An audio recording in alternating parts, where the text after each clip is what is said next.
This podcast is brought to you by the Washington State Department of Health. When we think about the COVID-19 vaccine hesitancy in the Black community, let's remember, it didn't happen by chance. It's justified in history. But the will to change the narrative is strong today, and our people are lending their voices to the conversation. We're sharing our stories and the reasons that made us choose the vaccine so we can lead the way for others to make a well-informed choice too. To hear our stories, visit hereforuswa.org.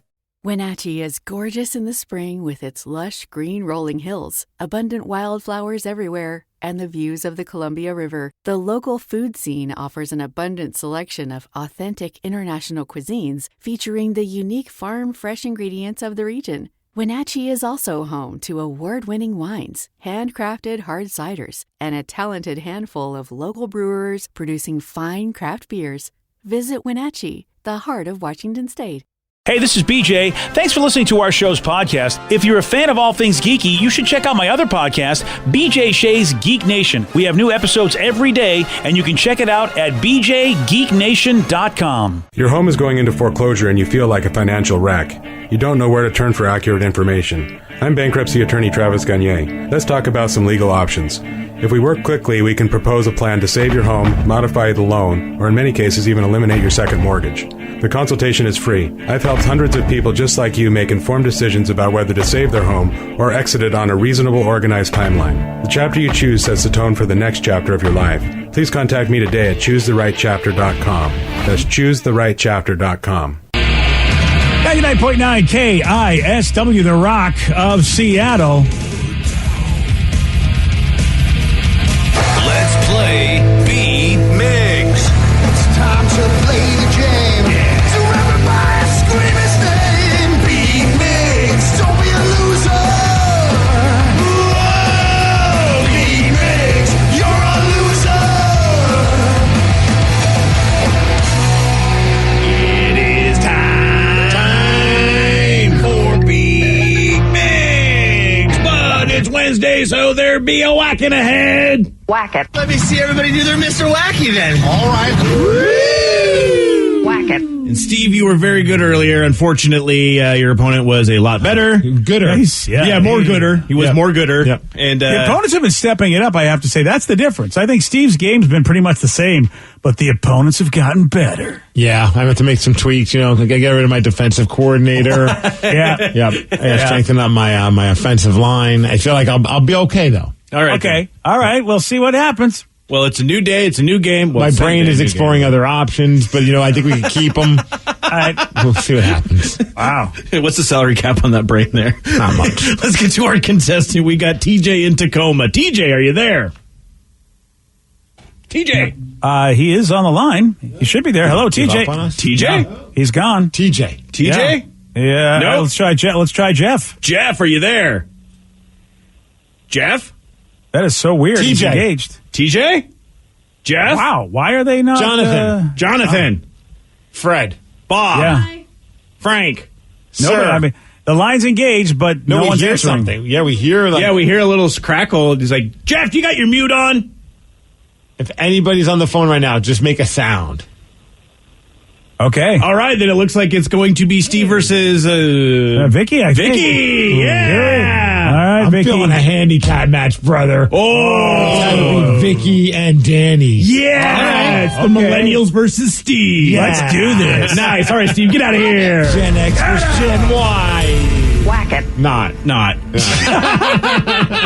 Get out of here. Wow. For those playing at home, TJ will have, or not TJ, Vicky and Danny will have 60 seconds to answer 10 questions. Y'all can pass all you want, but you only get 3 guesses. You should know this by now.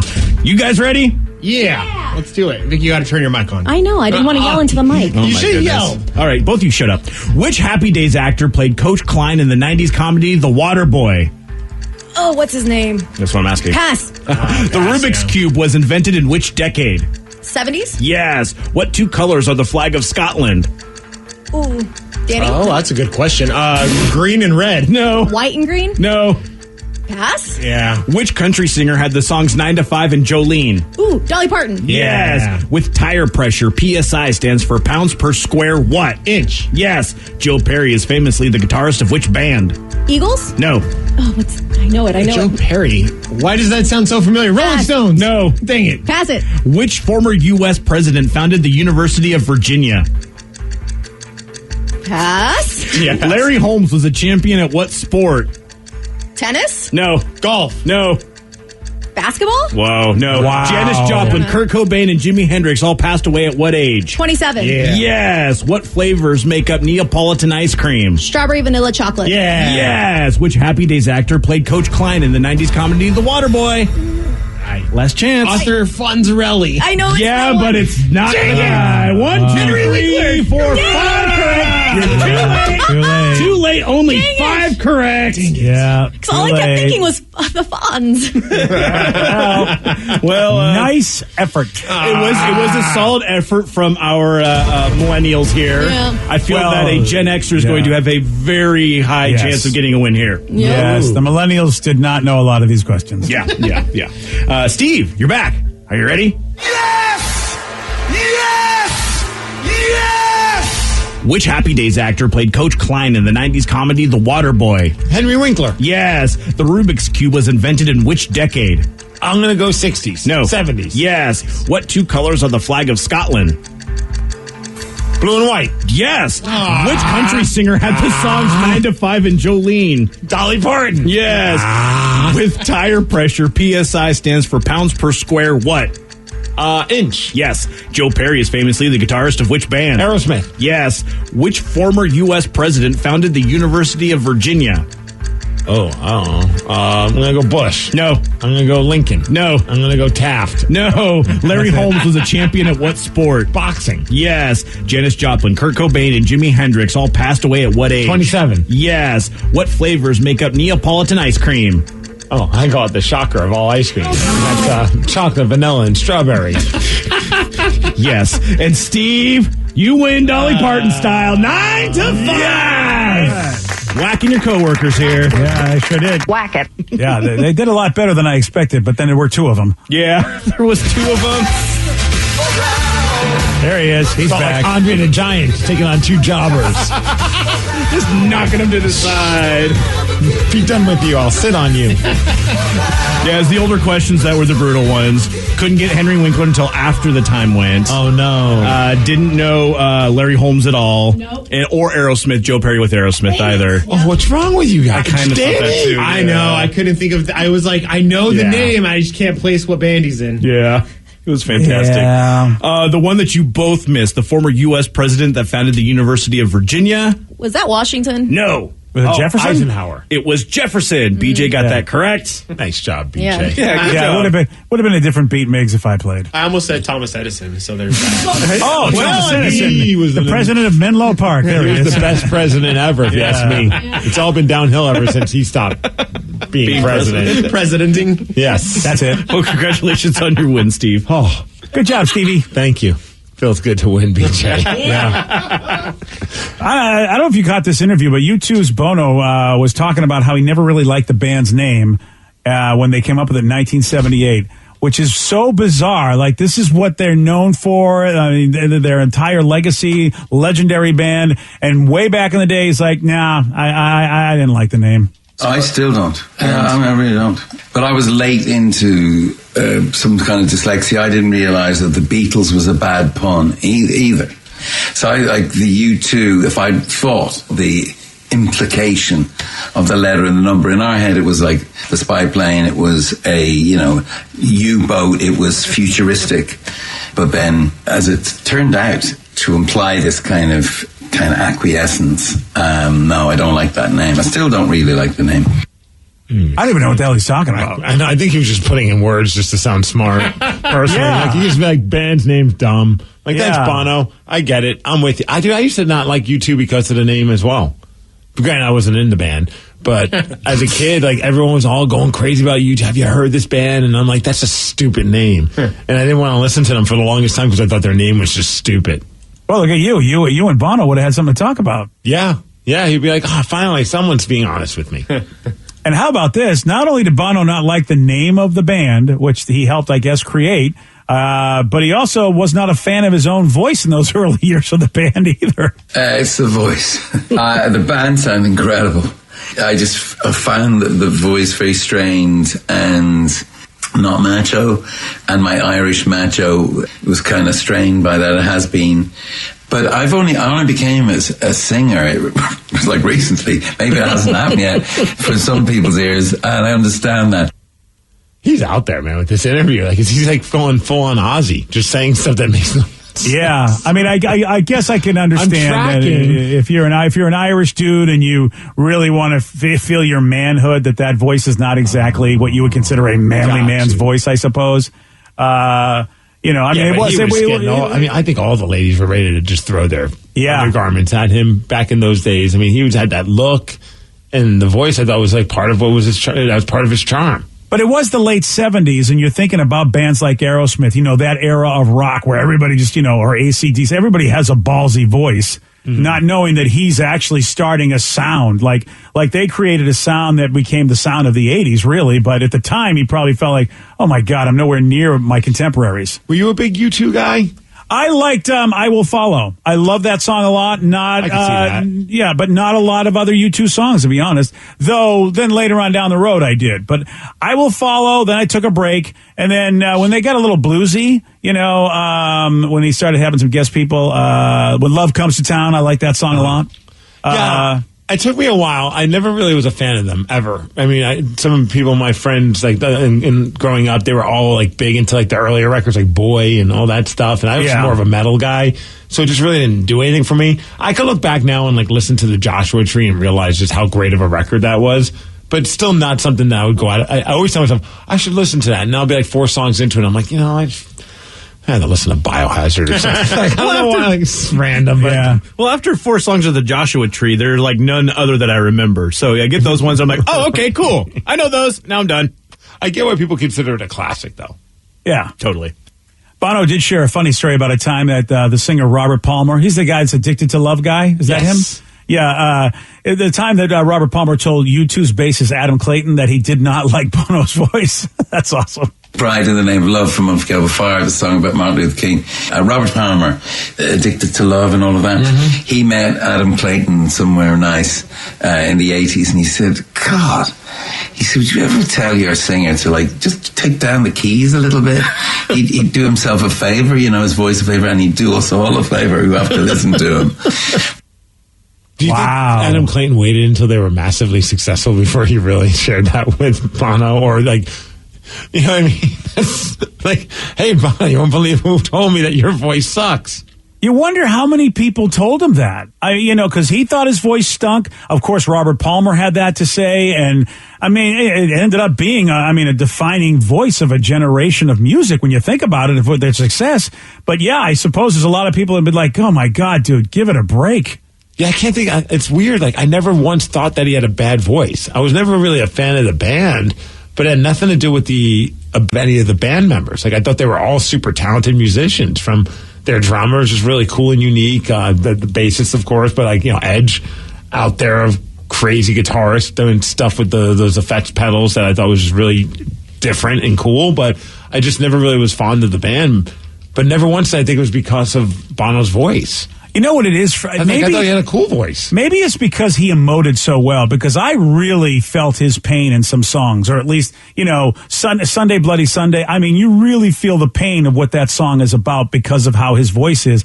And maybe that was just not prevalent with a lot of singers. But, I mean, you kind of knew how Bono was doing. You know, you really felt it.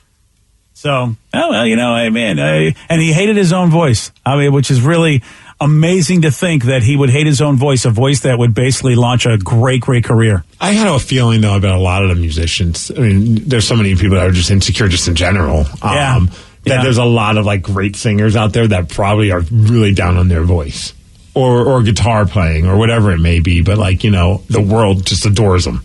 Do you think there's some? You're absolutely right. And there are some people who I think just think they're amazing. You know what I mean? You know, like you meet them and you can tell that, oh, this is not a person that's insecure about, or at least they are fronting badly. Maybe they really are insecure because, man, they don't come off humble at all about their skills. Yeah, you're right. I feel, you know, you wonder, like a guy like Chris Cornell never gave me that attitude. He always seemed, very, very humble, and you got to wonder how he thought about his voice, which was also a fantastic voice. Yeah, I got to imagine that he probably wasn't, because he was a drummer originally. Like he kind of just out of nothing, like a necessity, he got in front of the microphone and sang for the band, which is nuts to think of now. Like, where would that band have been if he just stayed behind the drums? That is insane. I don't think I realized that, Steve. I totally did not know that about Chris. I didn't know he wasn't in front of the mic at first. Wow. No. Wow.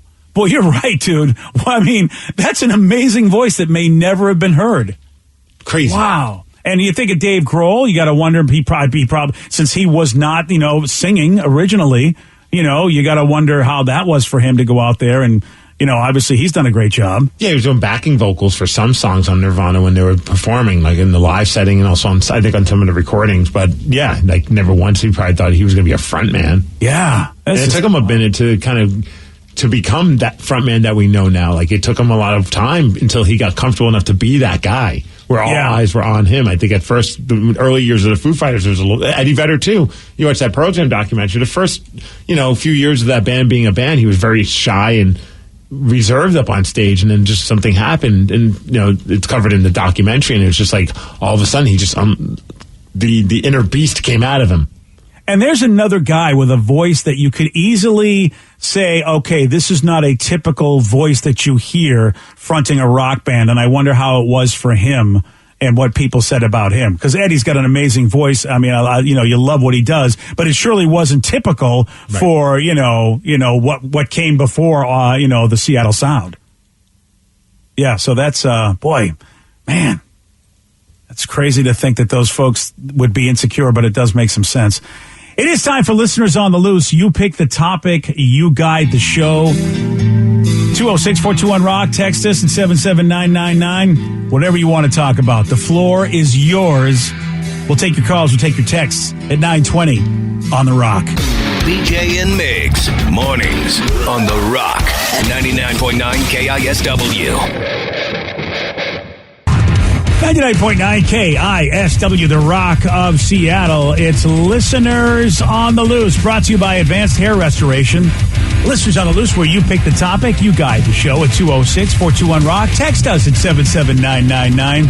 And remember this, when you are talking, Steve wants you to follow this rule. It's a simple rule. Show some energy and bring it. Otherwise, you're going to get gonged.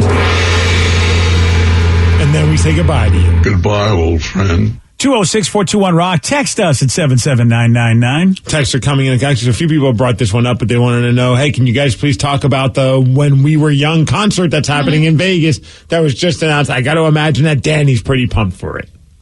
Oh, yeah. Danny, you must be loving this lineup. Oh, it's fantastic. I saw everyone. I kind of woke up to the news yesterday because everyone just texted me the flyer. The internet just exploded with this flyer, which I thought originally was just like some kind of a fun meme that somebody put together. Like, these are all the bands I'd like to see live. I'm like, you just named every single emo band that came out back in the 2000s. Right. And it was one of those two because like Coachella was like announced last week. So I thought it was kind of like a parody of like, oh, the emo Coachella is going to happen. But then it was like actually a thing. And I was like, oh my gosh, this is crazy. Yeah, I was going to say this really wasn't that impressive of a lineup until Avril Lavigne was on there. And then I was like, okay. True.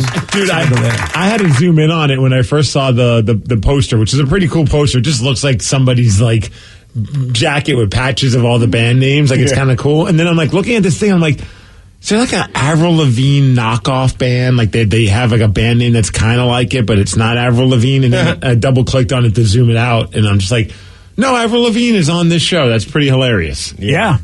So My Chemical Romance is in there. Paramore, A Day to Remember. Oh, The Used. So many bands. One of my favorite bands, Thursday, is a part of it. But I'm like, if I want to see Thursday, I don't know if I want to drop like a ridiculous amount of money just to see Thursday play probably 20 minutes at this show. Yeah, that's kind of the hard part for a lot of people. And a lot of people are realizing, granted, I don't think that the price point for the ticket is super expensive because I counted the bands and you're getting like 70 bands. And it's in one day. In one day. Yeah. Wow. That's so. Yeah. 11 to 11. Yeah. And so you're basically getting, or for a base ticket, it's like $225 plus fees. So it's probably about $4 a band. So that makes sense to me. You're not going to get the VIP cabana at $12,500, Danny? You're not going to do that? You know what's funny is I've actually had some friends who are like, hey, you want to go in? And I'm like, kind of. I had a couple of buddies that brought it up, and I'm like, no, absolutely. I'm not going to Vegas to go see it. It's as awesome as this looks. Like you said, at $4 a band to see them, you're not going to get to see every band because they're going to have probably 5 stages. In order to get all these bands to get to play at least 20, 30 minutes, you got to imagine there's going to be I'd say at least 3 stages set up. At least. And they're gonna overlap. So what if you want to see Taking Back Sunday and Manchester Orchestra, and they're both playing at the exact same time? Yeah. I'd start a riot. No, it's true. Well, and it's funny you say that because a lot of people are like... like saying this is like, kind of Warped Tour reincarnated. And it's like true. And there was so many times at Warped Tour where it's like, do I want to go see Less Than Jake or do I want to go see Good Charlotte? Because they were playing at the same time. And it's like, you just have to make those decisions. I just think that if I lived somewhere where I could drive, I would probably be more inclined to do it. But, round trip flight tickets plus hotel plus tickets. It's a beating. It's going to be quite up there. And if you want to make your vacation that, do it. But I don't know that I can. That's what you probably would do, Danny, because it's Vegas, right? Yeah, it's Vegas. Yeah. So I mean, at that point, you make a vacation out of it because there's a lot to do in that area. What could you do in Vegas? I heard that's a pretty boring area. Spend all your other money. You got to go to the concierge. They'll tell you. Yeah, they'll help you out there. The concierge at the VIP Cabana probably can help you out. Tickets do go on sale this Friday at whenwewereyoungfestival.com if you decide you want to do this. It's a great name for the festival, though. I thought that was a pretty clever name for it all. But what's funny is I'm looking at all this, and it's mostly like pop punk, emo type bands, then Avril Lavigne. And then Kitty. And I'm like, Kitty was just like this, like, really. Oh, my God. Remember, all female, young, like, they were like teenage girls. Yeah. And they were like metal. And teenage new metal band. I remember them. I thought they were awesome back then, but they just do not fit in with any of these bands. I literally just listened to one of their songs this past weekend, too. It ended up on my playlist. Well, they're probably almost 40 now, right? Oh, shut up. They're probably late 30s at least. Yeah, well, they got to be. I mean, they got to be 30s at least if they were teens. Oh, totally. Yeah. But I mean, some of them could be like, that's how crazy. How do you feel? How do you feel, Danny? When we were young. When we were young. I mean, we're all in our mid-30s with back problems now, so it's fantastic. Yeah. Well, you're on the young end of the fan base of this. When you think about it. I mean, because you're 30-something, right? 32, 33? I'm guaranteeing there's going to be a bunch of 20-somethings going to want to go to this. Oh, for sure. Even teens. Yeah. Well, that's why Emo Night is so popular here in Seattle. It sells out every single time because that's just the DJ playing. If you actually get to go and see the bands, this is definitely more of an emo more than a pop punk. Like all of my favorite bands, the ones that I wanted to see, like Blink-182, Good Charlotte, none of those ones are on it. It's all kind of like later 2000s like emo music. I want to go just to see if I'm the oldest guy. Like watching with an Avril Lavigne shirt on, exactly. Yeah, watching Avril Lavigne. I wonder if I'd be the oldest guy there. I feel like I could be. Somebody says, "What if this is just a giant Firefest type situation?" That would just disappoint so many people in Guyliner. I'm expecting it. I halfway expect it. To be honest with you, they're promising a lot in one day. And I don't know if you can get all of that to happen in one day. At least it would kind of work, though, because then you'd all be sad like how you'd want to be. Yeah, y'all cry. Yeah, I mean, at that point, I feel like, they're delivering. And one person says, I don't know if they found this out or if they're just assuming. They say it's one stage that rotates so that while one artist is playing, the other one's getting set up, and the whole thing's on like a lazy Susan. No two bands are playing at the same time. It's totally worth it. Wait. That was definitely a Warped Tour thing that they did a few years really? ago. But Warped Tour also did side stages. They did. And they had like 3 stages, and they were their rotating stages. Okay, we got 12 hours. How many bands? 70, yeah. 70 bands. There's no way you can do a 20-minute set on one stage in those 12 hours for all 70 bands. Right. And some of those bands, you don't want to just see 20 minutes. Like, you're not going to be happy if, like, you go and, Paramore and what is it, My Chemical Romance seem like the 2 big names. If they did a 20-minute set, we're rioting, man. Yeah. My brain is still, I'm trying to think, my brain is hurting. Let's just say you can get 24 bands in if they do a half-hour set. in the 12 hours. So that's 24 bands on one stage if they're all doing a half hour, and you don't have to worry about setup.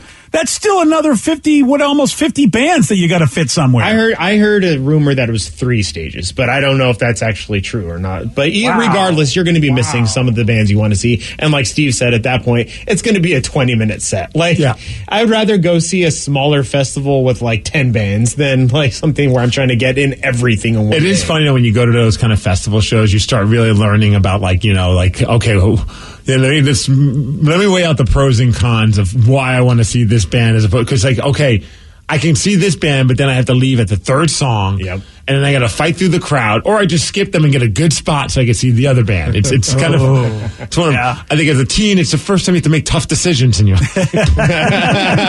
Which band am I going to see? Or can I run to the bathroom before I go catch this band playing? That was one of the VIP perks, was an air-conditioned bathroom. And I was like, dude, that's been in the bathroom for the last 7 hours. No. Are you okay? Exactly. Yes. Yes, I have. I'm comfortable. It's Vegas in October. Of course I'm going to be in there. Oh, wow, yeah. Yeah, tickets are on sale on Friday again for whenwewereyoungfestival.com is where you can get them. And if you want to get that VIP cabana, only $12,500. We should all go. How many people can you fit in a VIP cabana? See, that's the problem. You need 12 people at least, and you're still paying $1,000, right? If you split it 12 ways, that cabana can't hold more than 12 people, can it? I don't know. How comfortable is it? How big do we have to be to fit in this? Yeah, I mean, I feel like, wow. It's only 10 VIP admission tickets. Okay, then. But you get complimentary 2 bottles of your choice of premium liquor or champagne. Are you saying they only hold 10, or there are only 10 cabanas available? It's like each VIP cabana includes up to 10 VIP admission tickets. Okay. It's like you can only fit like 10 people in there. So you're spending over $1,000. Oh, you get easy unlimited Kleenex for when you cry when your favorite band is that's worth it then. I mean, because that's a big bill. Yeah. It says you got food vouchers for all in the party. It's main stage only. So when it says the cabana is main stage only makes me think there's other stages for sure. The website, I guess, according to one texter, said that there's 3 stages. Performances all day on 3 stages at the Las Vegas Festival grounds, and you get a private air-conditioned restroom. Oh, there you go. Fancy. Well, I want to thank the texter for the misinformation about the Lazy Susan. Well, that's what our texters do. They make stuff up. Yeah, I know. They make them ups. Yeah, we read it. And you wonder why we're in the shape we're in this fine world that we live in. This is perfect for Steve. You can skip the line and access for general admission merch store. Yeah, he does that anyway. Oh, yeah. He doesn't need to pay for that. Who needs to pay for that when you just walk up like you know what you're doing? Yeah. And then just get that look on your face. What did I do? I did nothing. Peace. But I got my hat and I got my poster. Yeah, exactly. You're good. Not bad, guys. I'll leave. Yeah. Got mine. I'm out. He's got what he needs. 206-421-ROCK. Text this is 77999. It's listeners on the loose. So they said, where is the texter says, a joke on the festival that the My Chemical Romance reunion tour is in town 2 weeks before this show. And the rumor is also one of those other bands that's on that tour is a part of it as well, which is The Used. Nothing has been confirmed just yet, but that is funny. If like you're in Seattle and like you're dying to see My Chemical Romance, just see them here. Yeah. Then save yourself $10,000. October. Oh, yeah. Well, don't get me wrong. The My Chemical Romance ticket was pretty expensive as well, but Is it $10,000? no. Okay.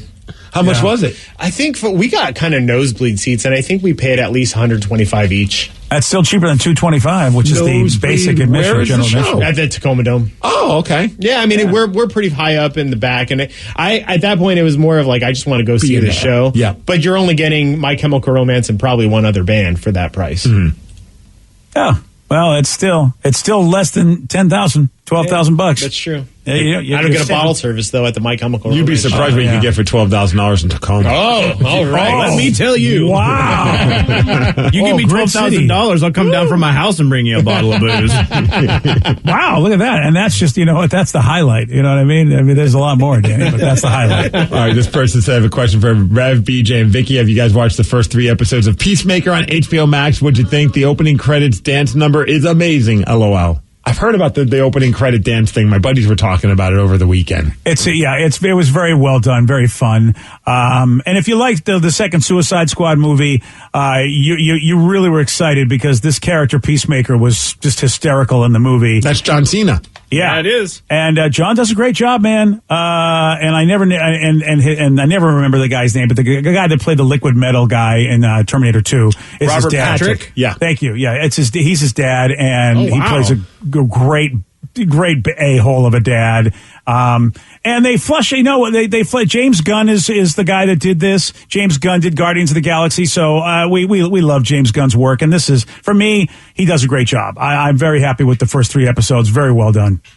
On HBO Max, by the way, if you don't know. We started watching The Suicide Squad while we were off for this couple of days. The new one? Yes, I've already seen the other one. So. Yeah. And what's the review? It's I thought it was awesome. And the we hit a point where she's like, I can't do this anymore. Literally, the beginning of that movie is going to turn how did she make it 10 minutes into that movie? Yeah. She was playing on her phone for a good period of time, bro. Okay. I know where she was out. I think the rescue. Did she leave on the rescue when it was when they were supposedly rescuing people?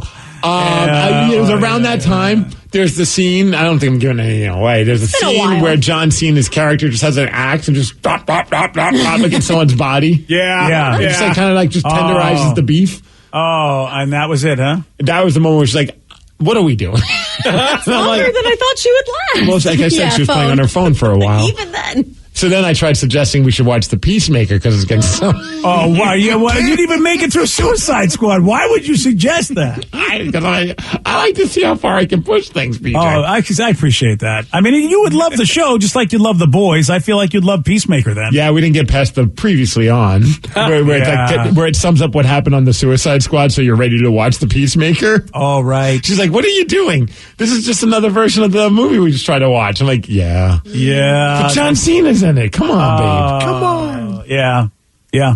Well, he does a good job. John Cena does a good job with the role. I like to believe you.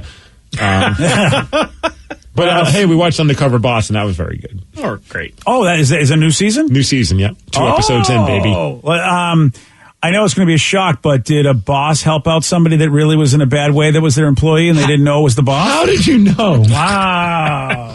Wow. That's, congratulations, They did the college hunk movers was the first episode. Oh, really? Yeah. Okay. That was good. Yeah. Not as good as the Suicide Squad, but it was good. Were they hunks? Did he help out a hunk? 2 owner guys are pretty handsome men. All right, there you go. Okay. Very good.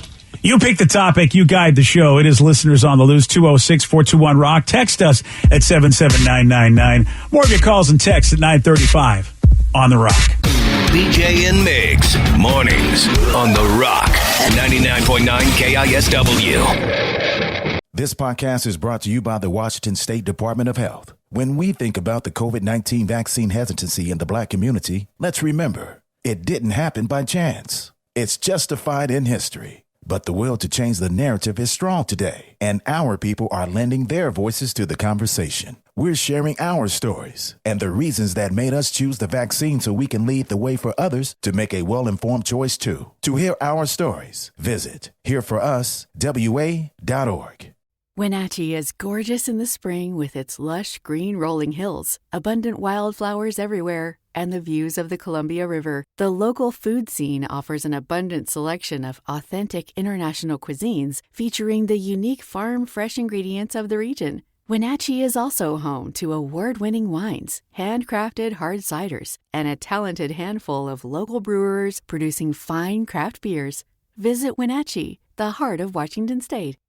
New on Curiosity Stream, the Arctic, frigid, desolate, unforgiving. And without canine companions, early humans never stood a chance. Discover how man and dog learned to thrive together where neither could survive alone in Ice Dogs. Plus, why would a Nazi major be protecting and saving Jews? Against orders, against time, the SS major that sheltered and saved thousands of Jews. It's the good Nazi. Watch now on Curiosity Stream. Annual plans are $20, just $1.67 a month. Visit curiositystream.com. According to the National Highway Traffic Safety Administration, 1 in every 5 children killed in traffic crashes in the U.S. was a pedestrian. That's why 3M is working alongside local governments and NGOs to help improve crosswalk visibility and traffic markings in school zones, in a worldwide initiative to provide kids with a safe walk to school and access to the education they deserve. To learn more and take action, visit 3m.com/schoolzonesafety. 3M science applied to life.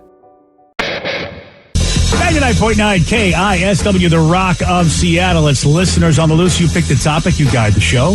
206-421-ROCK. Text us at 77999. Sue in Tacoma, you are on the Rock. Hello, Sue. Sue. Hey there. So I heard on the men's room recently, maybe yesterday or the day before, they were asking what was a great opening act that you saw. So maybe a surprising opening act that you saw way back. So early 80s, it was a KISW $3 concert, and I saw Bon Jovi open for Rat. Awesome. Wow. So that had to be before anybody had a clue, really, what was all Bon Jovi was all about the way they are now. Correct. They had Runaway, and Rat had Round and Round, and those are their hits at the time. And Rat was considered a bigger draw since they were the headliner at the time. Wow. They were the headliner with this group called Bon Jovi with their first single, Runaway, opening for them. Do you remember what venue that was at? It was somewhere in Seattle, and I don't remember exactly where. Yeah. I'm just curious. Like, I wonder how big it was. Probably what do you early think? 80s, 84, 85, somewhere in there. You think like 500, 1,000 people? How many people do you think were there? Oh, it was pretty big. It might have been like the Paramount or somewhere. Oh, The theater, I remember, and it was full. That's awesome. I mean, that was big. That was time when, Van Halen had just played their 84 tour at the Coliseum. Those are always fun when you find a band that then eventually becomes like a huge band that you got to see as being. Yeah. Oh, yeah. I've had a few instances with that. I remember seeing Faith No More at the Moore Theater, and the opening band was just loud and abrasive band. And at the time, I was like, these guys are incredible, but they were just so heavy. And it was Limp Bizkit. Wow. This is like before they ever blew. This is when their first record just came out, and it's like kind of crazy to think now like they were the opener for Faith No More at the Moore Theater. But my favorite was I went to see a small, like kind of indie out there, a cool band called The Doves, and they played at the Old Crocodile. And the opener was this band called The Strokes. And wow, they, at that time had no record out. They were just starting to get a buzz. So some people heard of them, but no one heard their music. So it was just like you heard that there's this band from New York that's kind of making noise. And man, they were so damn great. And I was so damn drunk, but I had such a fun time. And then the Doves came on. And it was just like one of those old stories where it's like, I don't care about this band at this point. Like, they just didn't have that same energy, that same, you know what I mean? Like, when you hear those old stories of Kiss opening up for, like, Three Dog Night or something ridiculous along those lines, where you're like, the opener just blew away the headliner, and that's exactly what happened that night. That's a beating. Mine was, I saw Fall Out Boy open. It was like in a place probably about as big as El Corazon in Albuquerque, New Mexico, called the Launchpad. Mm-hmm. And they opened for this band called Matchbook Romance back in the day. I remember those guys. Yeah. It was an emo band. But they opened, and more people were there for Fall Out Boy because it was like probably 2004, like right after Take This to Your Grave came out. And Pete Wentz, I mean, it's a small stage. Pete Wentz is jumping off of the wall. And it was just like, wow. They had to open it up for all ages because they were expecting it to be like, 21 plus, but there's so many kids showed up, and it was like right before they blew up, and it was like, we saw Fall Out Boy at the smallest venue back ever. in the day. Yeah. That is awesome. That's part of why I don't think I like Pete Davidson, is that he reminds me of Pete Wentz. That's and I never liked That's Pete another. Wentz. That's the reason. That's a fair point. Yeah. Whoa. They kind of remind me of each other. Like I mutually, I dislike both of them. So it's like I kind of like just one fuels the fire of the other. Now, I don't know a lot about Pete Wentz. What's he done to get your ire? Just because of the music he makes? He just looks like a douche. No, he is kind of a douche. I've seen him. Okay. In Albuquerque, I went to a bunch of Fall Out Boy shows, and he's gotten to fights with security guards like almost every single time. Really? Jump off the stage, like just trying to be like super rock star, and it's like, come on, dude. Right. Yeah. You're Pete Wentz. Yeah. Wow. Okay. Well, Steve, there you go. So poor Pete Davidson never had a chance, is what you're saying. So, Rev, who was Orgy opening up for? Oh, yeah. Who'd you get to see? You know what, though? Actually, they blew me away when I got to see them live on Family Values. Oh, so, yeah. and that was a hell of a great show. But they were like the opener. Yeah, and it was them and the ones that stood out. No, it was the Pledge of Allegiance tour that was the big one for me with Rammstein, which that blew my mind because I didn't realize that you could feel flames that far away from the stage until they went on stage. Yeah. And that blew my mind. I was like, oh my gosh, I do not want to be up close on this one. Damn, and they're on stage. Okay. Mm-hmm. Someone just brought up seeing Evanescence at Hell's Kitchen. They weren't opening. I remember that show. That was just like a radio station show we did when I worked at the end. It was like super cheap ticket, like a $10.77 or $1.07. I can't remember, but they booked the show. This is one of those situations where when they scheduled this small show to happen, nobody knew that Evanescence was going to become the band that they became. Everyone thought, okay, this band, Bring Me to Life, is doing decently on the radio. They're going to be popular and we'll have a fun show. And Hell's Kitchen held maybe like 400 people tops, 300? Oh, maybe. We might be close to 200. Yeah. And dude, they became the biggest band of that year. Wow. Right before that show happened. So that show was just a zoo. That's like, awesome. I did the stage announcement and the room was so packed that I couldn't even leave the stage. I had to like be pushed like in a corner, like in like a little like crack in the stage and just watch from there because like it was like there was nowhere to move and I didn't want to like, you know, inconvenience anyone. So I'm just like, all right, I'll just hide behind the amps. It was awesome. Hell's Kitchen was so tiny. I love that place. I wanted to go to that show because I remember it being announced and then driving by and seeing the line wrapped around the block, not the building, the block. And I was like, yeah, no, I'm good. That actually happened, almost the exact same story to me, but it was with Hailstorm and in this moment at El Corazon. Mm-hmm. Like I was doing the meet and greet, like I was helping facilitate the meet and greet with Hailstorm. Super, super sweet people. And in this moment, open for them. And they were over capacity to max. Like we were all sardined in there. Like to the point where I had my male cousin with me, and he's like, I can't do this anymore because I'm standing behind you, and this is just awkward. Like, we had to bail out. It was weird. I was like, yeah, okay. You don't click on those thumbnails. No. And I was like, I appreciate you, but yeah, we should probably head out of there. But it was, for the first part that I caught, it was so good. It was just too packed. Oh, that's what you get for bringing the bail cousin. Yeah. One texter said they saw the first Pearl Jam show at the off-ramp, and I think they were opening up for somebody. Yeah, they were. Was it oh man, I gotta go double check. I don't know if that was the Temple of the Dog thing that they did, or probably not. But yeah, that's pretty crazy. Imagine seeing them at like what was Great or El Corazon. Yeah. I mean, any of those bands that did open up for, you know, like a lot of the big rock bands at the time, the very rock bands that were pissed off when they realized they were about to be replaced in popularity by the Seattle sound bands. Danny, you'll like this one. Blink-182. I saw them open up for MXPX at the Velvet Elvis. Dude, I listen to Mike's podcast all the time, and he talks about those old days in like the early 90s, like 94, 95, when they would just tour with Blink, and I'm like, where was I? Oh, yeah, that's right. I was still in middle school. Velvet Elvis was this tiny little spot where like all ages club. I remember my band playing there a lot, and it was just like, I mean, you fit in like nobody. It's like so small. That's awesome. I hear like at times like they'll be like, oh yeah, do you remember when Green Day played at wherever like back in the 90s? And I'm like, yeah, I don't, because I was in diapers still, but you know, it's cool. I like to bring up every once in a while to Danny that I got to see MXPX play at a church show. Oh yeah. When I was like 13, back in their like veteran hall days. I still see they're our worship team at our church. Yeah. Well, luckily I just skateboard with them now, so you know. Oh, there you go. Oh, is that what happens? Okay. Someone says, hey, thanks, guys. I'm now hooked on Wordle. It's the first thing I do to start my day, LOL. Another person, how brutal was Wordle yesterday? Yesterday's Wordle was tough. Everybody seems to be drinking the Kool-Aid on this game. Because you know what I like about it? It's one and done if you do the original version of Wordle. And if you do the original one, we all know what word you got. Yeah. So when you get it and you see everyone, I know it probably annoys people that don't play it and they see on social media that stupid little boxes on their social media pages, but it's like instantly like, it took you 6 tries to get that one. Yeah. Like, so yesterday's word, I mean, it doesn't matter because it's yesterday's word, was proxy. Yeah, I hate that word. That was so hard. Oh, down to the wire, BJ. Oh, you got it though. Yes. You know what? I mean, I'm very proud of you because I wouldn't think those games are games that you would have the patience for or even be good at. Well, of course I'm good at it. You see how I do a beat Migs. I mean, geez, I'm a game connoisseur. Yeah, but that's but words, you know, like Scrabbly stuff. Like I'm really horrible at Scrabbly stuff, so that's why for me, I don't think I'd be good at Wordle. I don't think I can figure it out. Oh, trust me, there are times where I have to put it down and come back to it later because I'm just like my brain's it's not going right, and I have one more guess left, and I don't want to ruin it. You got to remember to come back because I did that yesterday and forgot to come back. So when I went this morning, it was erased. I couldn't do yesterday. So. proxy. Yep. Yeah. That's I'm mad because I had 2 guesses left. See, yesterday I just went through them real quick and I could not get the word, and then I was like, dang it, proxy, that makes sense. And then today I got it in 3 tries. So, Dude, I'm like, look at you, fancy. Almost every time I'm either at 6 tries or 5 tries on this damn game. So that's kind of helps prove your point, BJ. It's a struggle for me. Yeah. But patience-wise, it's not that hard because I only have to play it once. Yeah.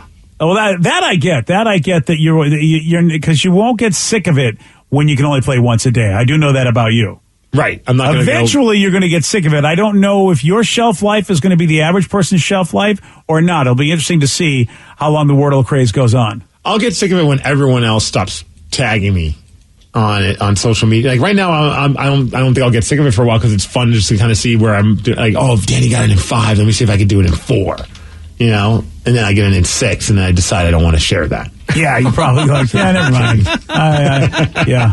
Hey, I shared my failure yesterday with Proxy. That was awesome. I was so mad. Oh, wow. And you got Proxy Steve and Rev didn't. Yeah. Oh, it's on. You know, Rev is not a good loser. No, not at all. It's a crapshoot. It all depends on what word you start with. Because it's you have to guess a 5-letter word, and then it'll tell you which letters from that word are in it, and then you go from there. So that's like a power of deduction. Do you have a standard word that you start with? Radio, baby. Really? See, he said that, and I was like, I should do that one. I always do great. I do daily. Oh, I do early, which I didn't do last time, which would have got me that Y at the end of Proxy, and maybe I would have won. One day it's going to be radio, and I'm going to lose my effing mind. Get it right in the first try? Oh, yeah. You guys, I guess, if you think of a 5-letter word that you know might be a word they would use, that would be pretty amazing. Yeah, at that point, that's luck, right? There's no way you can do it on the first try without guessing, right? Oh, it's 1,000% luck. Okay. Yeah. I would say the first 2 guesses, really, barring an amazing first one. Yeah. Those are just lucky guesses. I guess in a way, that is luck when you think about it. Yeah, it's all luck. That first word does make a complete difference, doesn't it? And you're using the same word every day, or do you guys mix it up and think, all right, well, maybe I should try to use a different starting word? I go with the same word every day so I don't have to think about it. Yeah. Well, I debate sometimes between radio and dairy. Oh, radio and dairy. Nice. Yeah. You think at a thrill at that point. Pretty much. Yeah. See, I thought you were thinking about ice cream, but I was just one time looking at like a sour cream thing. It said dairy on it. So I was like, that's a 5 letters. Use that one of these days. Wow. And I did. All right, we got a big question that needs to be answered right now. What do Ryan Castle and Scott Stapp have in common? I'm going to tell you at 9:50 and make it 9:51 on The Rock.